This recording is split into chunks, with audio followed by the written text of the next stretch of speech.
Antes de eso, un ex ministro de la SEAM en aquella época y diputado nacional, no sé si lo presentó el proyecto de Forestación Cero en su carácter de ex ministro cuando era ministro de la SEAM o de diputado.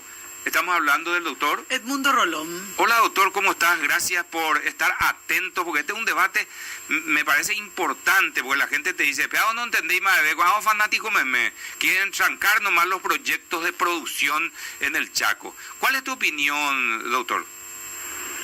Bueno, muy buenas tardes, Oscar, Menchi, Euclida, toda la mesa y la audiencia. Esto pasa por un modelo de desarrollo de país. Aquí se da, digamos, un conflicto entre el modelo desarrollista planteado por los economistas puros que miran los números, hablan, digamos, de la eficiencia de la tierra, la capacidad de producción, etcétera, y aquellos que miran un poco más, diciendo hasta cuándo podemos y hasta dónde podemos seguir explotando los recursos naturales no renovables, porque el suelo en el Chaco y algunas especies, digamos, arbóreas también, ¿verdad? Como palo santo y otras especies tardan como 100 años en renovarse. Por eso que el Paraguay, digamos, crea la SEAM y plantea un cambio gradual de modelo de desarrollo apuntando a lo sustentable. La verdad, mi opinión es que eso fracasó por falta de apoyo político, porque en el sentido que si el presidente no está convencido, si el Congreso no está convencido, y los magistrados, los jueces no están convencidos, y los fiscales, es imposible. La primera experiencia como estrategia de deforestación cero se dio en Antevicue con un decreto nada más. Se paralizó la explotación forestal en un parque nacional que de hecho no se podía llevar adelante, pero con los permisos existentes en las estancias de al lado se ingresaba al parque en forma clandestina y se robaba madera, y también entrábamos en lo que es el delito ecológico, delito ambiental. En aquella oportunidad se llegaron a decomisar más de 7.000 rollos, tractores, topadoras, y posteriormente un juez libera todo nuevamente, ¿verdad? Volvió a liberar y bueno, todo el trabajo quedó en la nada. Hoy estamos hablando del año 2001, 2002, pasaron 17, 18 años. Si bien existe una ley que prohíbe el cambio de uso de suelo en la región oriental, que fue muy oportuna, creo yo. ¿Por qué? Porque evitó que el organismo de tierras público, el IDR en aquel entonces, o el INDER, deje de comprar bosques para convertirlo en asentamiento. Quiere decir entonces que tenemos que trabajar de forma mucho más planificada. Pero faltaría, sí. Faltaría una ley, sí.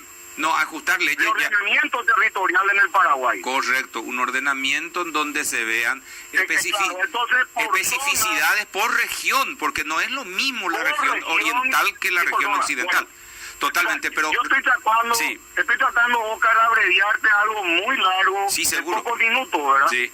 No, pero digo, concretamente, hoy la denuncia afecta a la región occidental. Las voces se levantan y dicen, che, ¿qué es lo que pasa en el Chaco? ¿Qué pasa en el Chaco, doctor? Estoy haciendo esta breve referencia a la región oriental, pasamos a la occidental. Sí, ¿qué pasa en el Chaco? La occidental tiene una declaración de área protegida como Gran Biosfera del Gran Chaco, que abarca toda la zona alta del Chaco paraguayo. El doctor Acevedo debe recordar que fue objeto de mucho cuestionamiento por la rural, otras instituciones también, porque no comprendieron, ¿verdad? Es de uso múltiple, pueden digamos, incorporar proyectos conservacionistas como también proyectos desarrollistas, porque la parte alta del Chaco tiene varios parques nacionales, y entre los parques hay que dejar corredores biológicos. Se debería de tener muchísimo cuidado al habilitar para agricultura. Yo creo que no se debería habilitar para agricultura. Esas fueron en su mayoría tierras públicas, y a partir del decreto, ese decreto que salió en el 2001, no recuerdo el número, todo el saldo de tierras públicas tuvo que haberse convertido en parque nacional, y sin embargo se siguió vendiendo. Esta propuesta de área protegida, como conocida como la biosfera del Gran Chaco paraguayo, está en la UNESCO, está a punto de ser declarado Patrimonio Mundial. Nada de eso se está diciendo. En el Chaco hoy se está haciendo soja. A la hora de hablar de ganadería podemos hablar de otros métodos, otras formas de implantar pasturas. Por ejemplo, se debería de prohibir el desmonte a cadena, trabajar en forma silvopastoril, bajo sombra, respetando la biodiversidad, por supuesto. Y bueno, hay que buscarle un modelo sustentable de desarrollo al Chaco. Pero eso no se puede hacer por 1 o 2 años. Tiene que hacerse ya por un tiempo prudente, largo. Por un espacio de tiempo razonable, claro, 50 años. Que no estamos acostumbrados a hacer. Bueno, y si bien, lógicamente hay que escuchar a los usuarios de los recursos naturales, como los productores, los menonitas, los brasileros y a todos, el Estado paraguayo debe estar por encima de estos intereses. Por eso es que no es bueno, digamos, armar estas comisiones en las que intervienen los intereses solamente. Al usuario hay que escucharlo, pero la política de Estado se dicta por arriba y hay que hacerla cumplir. Qué categórico. Muchas gracias, doctora Acevedo. Qué categórico. No, porque eso es la base de todo. Doctor Rolón, tu aporte, sobre todo en este último tramo, la responsabilidad.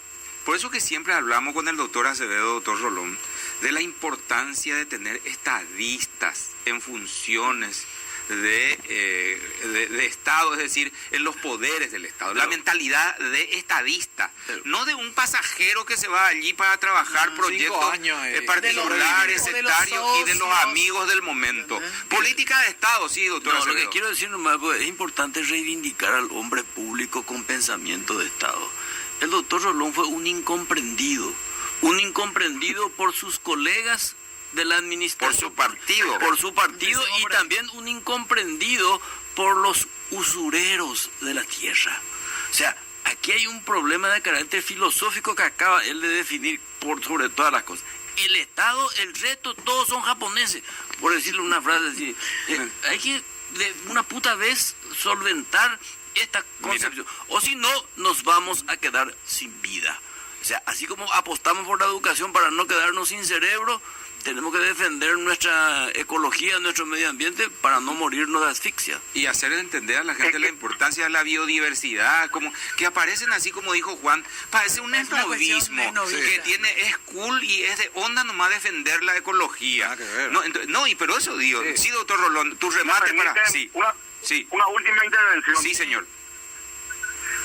Resulta que hay una discusión muy antigua, ya del tiempo de Roma, de que si un propietario de la nueva tierra tenía la capacidad hasta de destruir esa tierra. Y la respuesta es que no. Si tiene recursos estratégicos, naturales estratégicos, los mismos son regulados por el Estado. Si pasa un arroyo por una propiedad, ese arroyo no es del propietario del fondo. Si tiene biodiversidad, si tiene fauna y flora, digamos, de importancia para la política ambiental, la misma es regulada por el organismo público y no por el propietario. Entonces, cuando el gobierno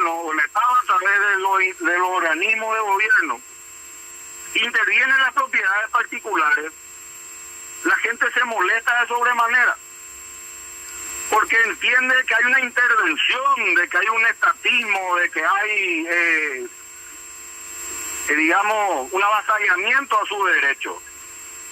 Y eso es lo primero que hay que explicar, de que intervenir para regular los recursos naturales no es menoscabar derechos al propietario, sino es salvaguardar los derechos de todos para los paraguayos y de muchos habitantes del mundo, ¿verdad? Te voy a contar un último caso y me retiro. Sí. En Inglaterra, un cisne le picoteó en la mano a un turista. La reina le escribió posteriormente, o vino una correspondencia de parte del la Palacio de reina Buckingham. a esa persona, sí, del Palacio exactamente, pidiéndole disculpas por lo que ocurrió. ¿Qué nos demuestra esto? Que la biodiversidad en Inglaterra es objeto de regulación por parte del mismo Palacio de Buckingham, ¿verdad? Bueno, para llevar adelante una cacería uno tiene un permiso, uno tiene los cotos de caza establecidos. Nosotros estamos muy lejos de eso, porque por un lado hay que explicarle al propietario que la biodiversidad no contempla su título, que él tiene que adaptarse al modelo de desarrollo de la región donde vaya, tiene que conocerlo de antemano. Tiene que conocerlo de antemano. Cuando uno va a comprar, así como cuando uno compra un terreno en Asunción, sabe de que puede construir un edificio de 4 pisos, 15 pisos, o no puede construir edificios, ¿verdad? Entonces, cuando voy a comprar un lote en el Chaco, tengo que saber qué puedo hacer. Y que no. De acuerdo a las especificaciones que me da, que me orientan las instituciones responsables del área, ¿verdad? Entonces, eso es lo que no estamos teniendo. Entonces, ahora queremos promover una ley que vuelva a paralizar. No sé si va a ser la solución. Yo creo que no. Tal vez en un momento. Porque por un lado le podés llegar a castigar a una persona que tiene mucho monte y otro que ya no tiene monte se ríe. Que ¿Me así, entiendes, ¿cierto? Sí, verdad? totalmente. Así mismo. Bueno, doctor, qué Bueno. lindo.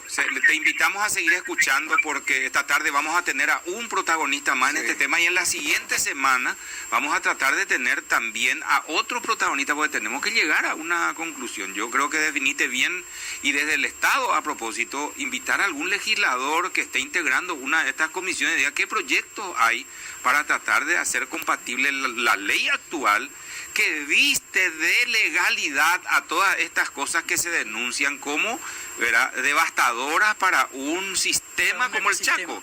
Porque eso hay que decir también. Y no tiene que molestarle a nadie. Como dice, se molesta muy la gente. Estamos defendiendo sí, la sostenibilidad del país. sí. Escuché a Euclides decir de que justamente que la ley no debe dictar la política. O sea, primero hay que saber qué hacer.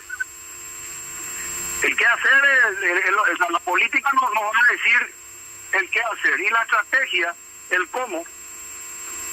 Entonces ese es el momento en el que interviene el legislador, porque si dictamos política con leyes, no vamos ni a la esquina.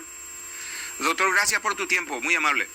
Un abrazo. Muchas Adiós, gracias. adiós. Edmundo Rolón, ex ministro de la CEA.